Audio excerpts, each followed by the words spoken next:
Queridos amigos, muita paz, muita harmonia, que as bênçãos de Jesus, nosso amado Mestre, estejam conosco, nos envolvendo, nos trazendo muita luz nos nossos lares, nos nossos corações, no momento de hoje.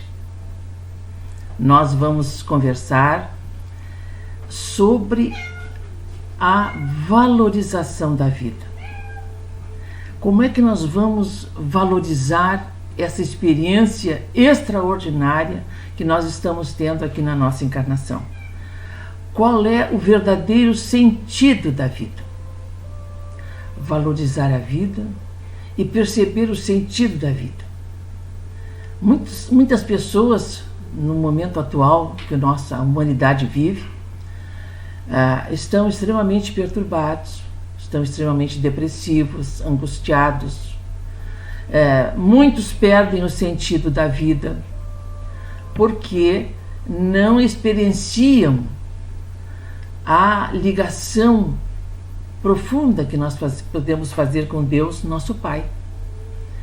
Hoje a neurociência comprova que quando nós oramos, quando nós olhamos para cima, para o céu, quando nós nos embevecemos olhando a natureza, quando nós respiramos fundo essa energia do ar, da atmosfera, nos recompondo, nós nos planificamos.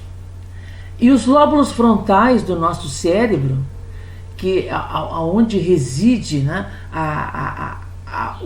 o futuro, onde reside os bons princípios, aonde está a nossa evolução maior, esses lóbulos ficam irrigados quando nós fazemos uma prece, quando nós agradecemos, quando nós olhamos a natureza e nos embevecemos com um nascer do sol, com um pôr do sol, com a lua à noite brilhando no céu, com as estrelas, quando nós nos embevecemos com o cantar dos pássaros, quando nós olhamos as nuvens flutuando, né, no céu, nesse azul da nossa atmosfera, né, quando nós possamos nos integrar com essa natureza viva, neste momento, né, o nosso espírito se planifica.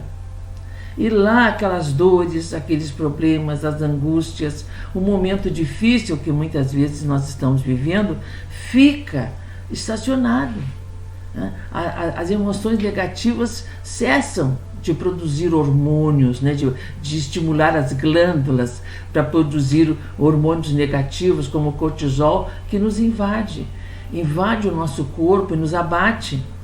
Então, quando nós elevamos o nosso pensamento a Deus numa prece, quando nós nos embevecemos com a natureza, quando olhamos a beleza de uma flor, neste momento extraordinário, os nossos lóbulos frontais do cérebro ficam irrigados. Os cientistas chegaram a chamar este ponto do cérebro que se ilumina junto à nossa pineal, essa glândula que nós temos no centro do cérebro, eles chamam o ponto de Deus no cérebro. E esse ponto de Deus, quando ativado pela nossa vontade, pelo nosso pensamento, ele emite todas essas vibrações que nos equilibram, que nos harmonizam, que nos põem para frente, né? Que nos libertam das dores, dos problemas todos que nós temos, que são naturais. Nós estamos ainda num mundo de provas e expiações, em vias de se transformar num mundo de regeneração, que vai depender agora do uso que nós estamos fazendo de todo esse potencial extraordinário que temos, que através do nosso pensamento nós exteriorizamos. E o nosso pensamento, ele é eletromagnético, ele cria imagens, né? Então, nós projetando essas imagens, né? Projetando o que nós estamos vibrando, pensando, se for bom, se for positivo, se for uma prece, nós nos iluminamos, a nossa aura fica iluminada. Se ao contrário, né, é uma dor, é uma inconformação, é um ódio, um ressentimento, uma malquerença, uma inconformidade com as coisas que nos acontecem e que a gente fica ruminando, a nossa vibração eletromagnética fica escurecida, fica difícil.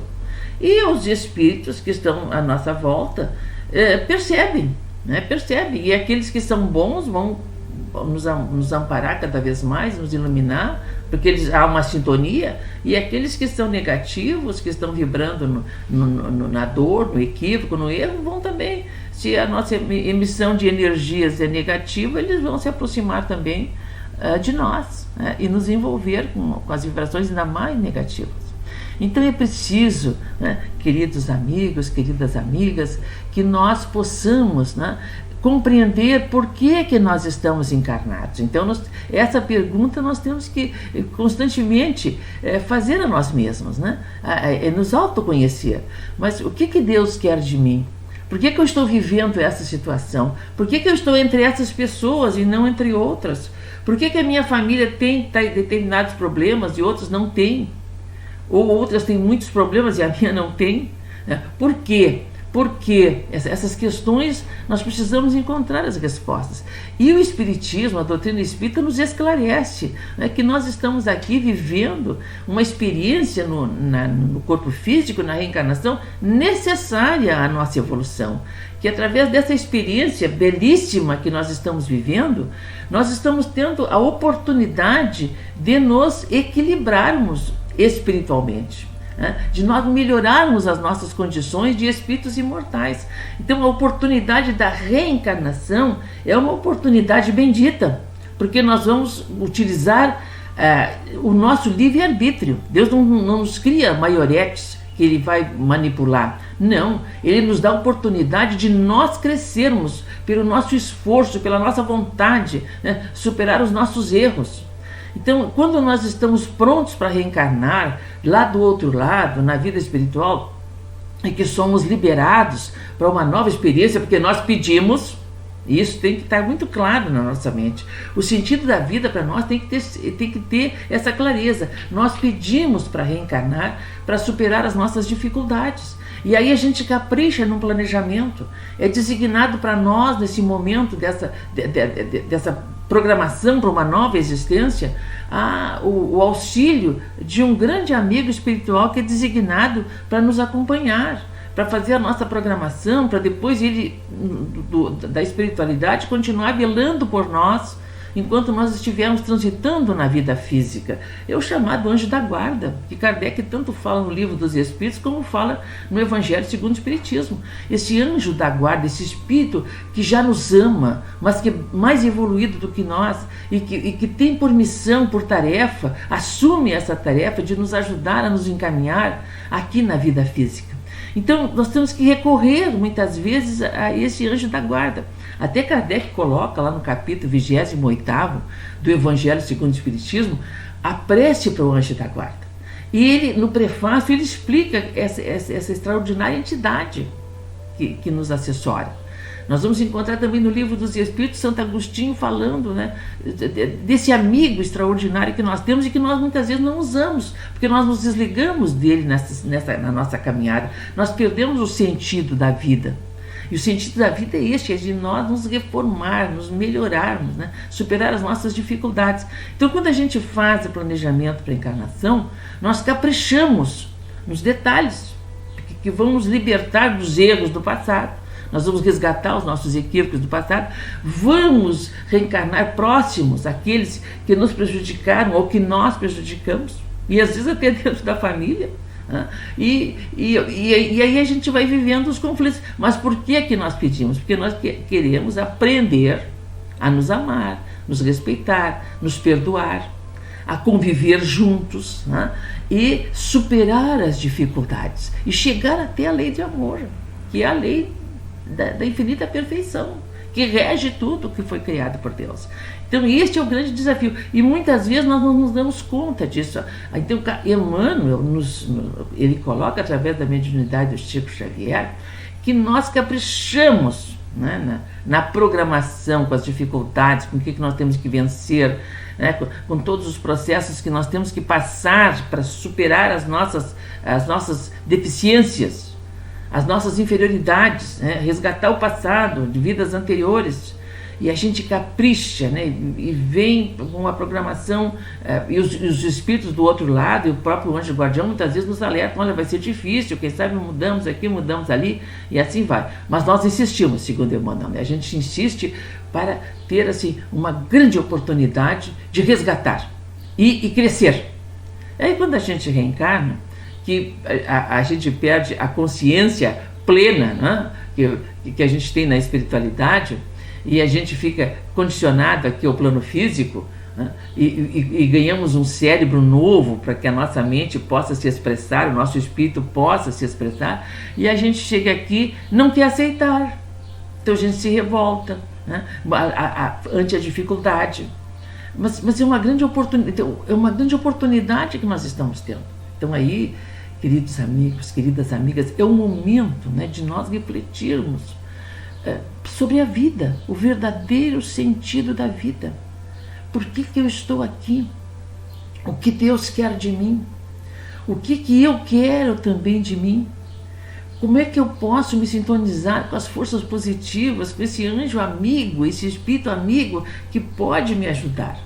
Como é que eu vou fazer para mudar, né?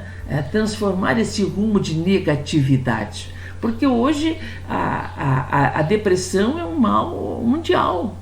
O altíssimo índice de suicídios. Quer dizer, a criatura fica, ela não admite mais o sofrimento, ela não quer mais o erro, ela não quer mais sofrer. Mas o sofrimento nos burila, o sofrimento nos põe para frente, e a gente pode buscar o recurso, né, que a doutrina espírita nos oferece, que o Evangelho de Jesus nos oferece, e que Allan Kardec, tão magnificamente inspirado por uma pleia do próprio Jesus, de uma pleia de espíritos da equipe de Jesus, ele organizou o Evangelho segundo o Espiritismo, um livro que norteia a nossa vida, fora as explicações, os esclarecimentos do Livro dos Espíritos, fora o Livro dos Médiuns, né, que trabalha sobre a questão da mediunidade, fora o Céu e o Inferno, que mostra ali as consequências, né, de uma vida, né, que aqueles espíritos tiveram e que depois relatam.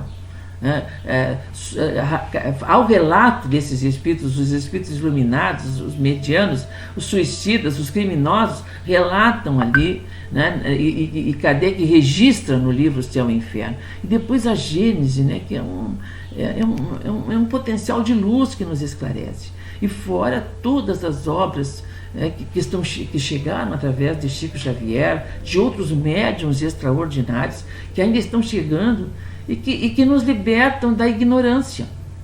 A maior escravidão que nós vivemos é a escravidão da ignorância da lei divina. A ignorância da lei divina. Não é o conhecimento acadêmico. É importante todo esse conhecimento, tudo isso vai nos iluminar se nós conseguirmos atingir esse ponto, mas se nós ignoramos a lei divina, se nós ignoramos o sentido verdadeiro da vida, por que eu estou aqui, o que eu estou fazendo, por que eu reencarnei, o que me aguarda lá do outro lado, como é que vai ser minhas vidas, a próxima vida, se nós perdemos esse sentido, não tem sentido sofrer. Então, por isso, esse raciocínio é um raciocínio equivocado, quando nós não admitimos os problemas que nós estamos vivendo. Então, um dos pontos principais que nós temos que refletir, e que Jesus nos trouxe com tanto esclarecimento, aliás, o seu Evangelho, um dos maiores esclarecimentos que Jesus nos traz é que Deus é o nosso Pai, é o nosso Criador. Somos filhos de Deus, somos filhos de Deus, e como filhos de Deus nós precisamos nos percebermos que nós somos herdeiros do Pai, herdeiros da vida, né? Então assim, agora eu tenho livre-arbítrio, então Deus coloca o livre-arbítrio nas nossas mãos, é a lei de causa e efeito, tudo o que eu fizer retorna para mim, de bom e de negativo, é a lei da vida, né? Então assim, eu tenho que procurar me equilibrar, me harmonizar, ser grata, né? Ser grata por tudo que nós temos. E quando a pessoa começa a sofrer, a perceber as dificuldades, né, e fica irritada e dá uma saudade de não sei o quê, aí Kardec coloca lá no capítulo 5º do Evangelho segundo o Espiritismo, bem-aventurados os aflitos, que eu acho que é o maior capítulo do Evangelho, está entre o capítulo 5º e 28º, com as preces. Então, assim, quando Kardec vai trabalhar a questão que Jesus diz, bem-aventurados os aflitos, porque serão consolados. Né? Mas não é o aflito que fica revoltado, que pensa em se matar, e que entra em depressão, e que não quer mais nada, e que se apaga. Não, o aflito que está lutando. O aflito que sofre injustiça, bem-aventurados os injustiçados. Jesus coloca isso, mas aquele que sofre essas questões, mas que compreende, que precisa passar por esses desafios. Então, nós precisamos compreender essas questões, né? Então, quando a gente se harmoniza, né, faz uma prece, lê o Evangelho, observa a natureza, nós vamos nos equilibrando, vamos nos harmonizando, né? E vamos percebendo que tudo passa, que nós temos que ter gratidão pela grande oportunidade que estamos tendo de estar aqui na Terra, gratidão pela vida que os nossos pais biológicos nos forneceram, né?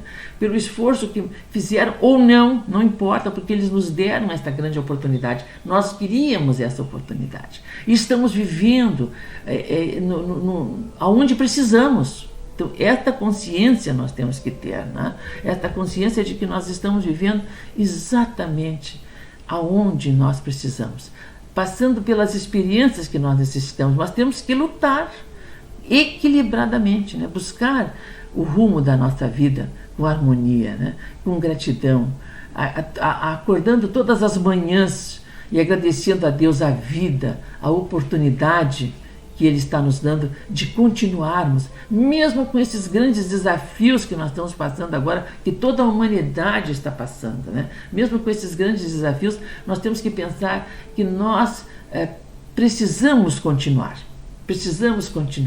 vamos encontrar as soluções, e esses grandes desafios que a humanidade passa, geralmente acontecem por volta de 100 em 100 anos, né? Vem uma epidemia, vem uma situação difícil, a humanidade toda sofre.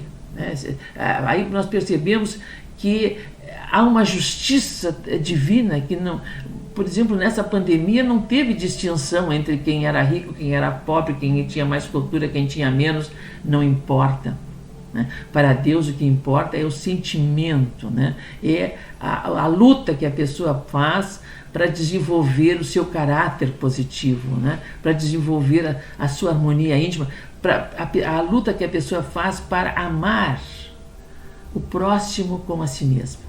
Amar a Deus sobre todas as coisas e o próximo como a si mesmo. Mas nós precisamos também nos amar, nos respeitar, nos autoconhecer.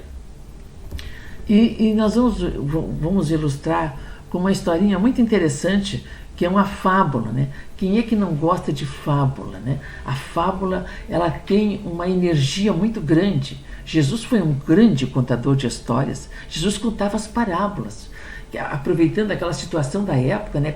O meio de vida daquela época, e ele trazia os ensinamentos através das histórias. E muitas vezes nós não nos prendemos nas histórias. E precisamos nos prender, né? Precisamos pensar nas histórias. Precisamos pensar na mensagem que a história nos passa, né? A mensagem que a história nos passa. E eu vou contar para vocês a história do coelhinho bondoso. O coelhinho bondoso era um coelhinho muito querido, que vivia junto a uma floresta. Ele já tinha construído a sua vidinha, tinha lutado muito, tinha a sua casinha, que para ele tinha todo o conforto, né? Tudo que ele precisava ele tinha. E esse coelhinho tinha também uma horta. Ele cultivava uma horta porque ele se esforçava para ter o seu alimento, ter a sua cenourinha, a couvezinha, todas as folhinhas que ele gostava. E essa horta ele caprichava. E todos os dias ele ia até a horta para cultivar a horta, para que ela pudesse manter, né, sua alimentação em dia. Mas ele vivia muito irritado porque havia muitas formigas que iam lá na ausência dele e atacavam as suas plantinhas. Mas especialmente uma era danada, a formiga rabiga. Esta mordia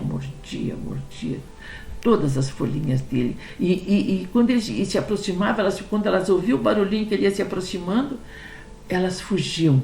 E a rabiga sempre era a última, ela ainda ficava para dar umas últimas mordidinhas, né, nas suas folhinhas de couve e tal. E ele tinha, então, uma grande mágoa com essas formigas. Ele não gostava. Não gostava porque elas lhe prejudicavam. E um dia choveu a noite toda, né? Quando amanheceu, o coelhinho disse, vou ter que ir até a horta, né? Pegar umas folhinhas, pegar umas cenouras. Pegou a sua cestinha, ele queria cavocar um pouquinho e tal. Chegou lá, ele foi com dificuldade, porque estava tudo embarrado com poça d'água. Mas ele chegou lá e as formigas estavam se refestelando nas suas folhinhas. E ele ficou muito bravo, mas já começaram a fugir, correr. E a rabiga foi a última. Quando a rabiga sai para fugir dele, cai numa poça d'água. E fica ali desesperada, se debatendo, desesperada. Ela ia morrer afogada. E o coelhinho estava olhando, meio surpreso com aquela situação. Mas o coração dele era tão bondoso, né, que ele botou a patinha dele dentro da água para salvar a formiguinha rabiga. E a formiguinha rabiga subiu no seu pezinho. E ele botou depois o pezinho na terra seca. E ela pôde sair daquela água. Ela ficou muito faceira, disse, muito obrigado, coelhinho. Como eu estou feliz que você me salvou a minha vida. Eu sei que eu não merecia, mas eu ainda vou poder lhe ajudar. O coelhinho não disse nada, meio que se arrependeu. Ele até meio que se arrependeu de ter salvado a formiguinha. Mas, enfim, ele fez aquilo de coração. E deixou que ela fosse embora. E aí, voltando para sua casa, foi caminhando. Quando chegou na sua casinha, que ele adorava, foi abrir a porta e a porta estava trancada por dentro. A porta estava trancada. E agora? Como é que vai ser? Como é que eu vou entrar na minha casa? Mas quem é que está aí? Aí ele empurra a porta, ele bate e a porta não se abriu porque estava trancada mesmo. E aí ele ouve uma voz muito alta, né? E ele se assustou. Eu sou a cabra montanhês que te salta em cima e te parte em três. A macabra montanhês tinha se apoderado da casinha dele. Aquela casa que ele tinha construído com tanto amor e que ele se protegia. Ele ficou muito chateado, bateu de novo e a cabra respondeu da mesma forma. Ele ficou apavorado. Como é que ele ia enfrentar uma cabra da montanha? Ele sai, vai pelo trajetinho que ele tinha feito e senta-se lá na estradinha da floresta, chorando desesperado. Passa um cachorrinho e diz, mas o amigo coelhinho, por que você está triste? Ele conta para o cachorrinho o que estava se passando. E o cachorrinho diz, não, eu sou valente, eu vou correr com essa cabra, vamos até lá. Chegando lá, na casa, o coelhinho bateu e aquela cabra com aquela voz horrorosa, eu sou a cabra montanhesa que te salta em cima e te parte em três. E o cachorrinho disse, não, eu não vou enfrentar essa cabra. Deus, eu vou ir embora, desculpe. E lá se foi. E o coelhinho voltou para chorar de novo, lá na estradinha, triste, que não tinha mais casinha. E agora? Mas aí passa o galo, que também era muito seu amigo, e o galo, todo faceiro. E aí, mas o que você tem, coelhinho? E ele conta pro galo. Aí o galo falou, eu vou até lá porque eu dou umas cantadas lá que aquela cabra vai se assustar. Chegaram lá, bateram na porta, a cabra responde daquela forma. O galo disse, Deus, eu não vou enfrentar esse bicho não. E o coelhinho viu que não ia ter jeito, né? Que ele ia perder a sua casinha. Sentou-se chorando lá de novo na estrada, desesperado, né? Pensando o que ia ser da vida dele, né? E nisso passa a formiga rabiga, ainda se sacudindo da aguinha, né? De coelhinho, o que você tem? Você está chorando? O que houve? Ele conta para a formiga, meio sem jeito, né? O que estava acontecendo, né? Aquele bicho insignificante nos olhos dele, né? E a formiga disse, não, coelhinho, pode deixar. Eu sou corajosa. Vamos até lá que eu vou te ajudar. Chegando lá, o coelhinho bateu na porta. A cabra responde daquela forma. E a formiguinha disse, deixa comigo. Passou por baixo da frestinha da porta, subiu na pata da cabra e deu uma ferroada tão forte na canela, mas tão forte, que a cabra deu um urro, abriu a porta e saiu correndo porta fora e se sumiu no meio da floresta. Ai, que alívio! O coelhinho ficou muito faceiro, né? Muito agradecido para a formiga rabiga. E ficou pensando, né? Como é que eu ia achar que este bichinho insignificante ia me ajudar neste momento? E esta é a realidade, queridos amigos, queridas amigas. Às vezes, Deus nos ajuda de uma forma que nós não esperamos. Tudo passa, as nossas dificuldades vão passar, as nossas alegrias também passam, mas depois elas voltam e as dificuldades também vão voltar. Mas há um momento em que nós temos que pedir ajuda, né? Nós temos que abrir o nosso coração para receber o amparo da espiritualidade, receber o amparo desse anjo da guarda amigo, superar as nossas dificuldades, não manter a tristeza, não manter a mágoa, não manter o ressentimento, né? Porque tudo passa. Se alguém nos prejudicou, se alguém nos fez mal, esse alguém é muito mais prejudicado e infeliz do que nós. Então, se nós tivermos a coragem de superar essa dificuldade, de vencer essa etapa, nós vamos ver que a vida tem um sentido muito lindo. E a cada dificuldade, a cada etapa que nós vencemos, a cada alegria, nós vamos crescendo. Se nós tivermos paciência, se nós tivermos amor, se nós tivermos gratidão. Então, gratidão que nós temos agora pela atenção de todos que nos deram. Muita paz, que Jesus nos harmonize sempre. Que assim seja.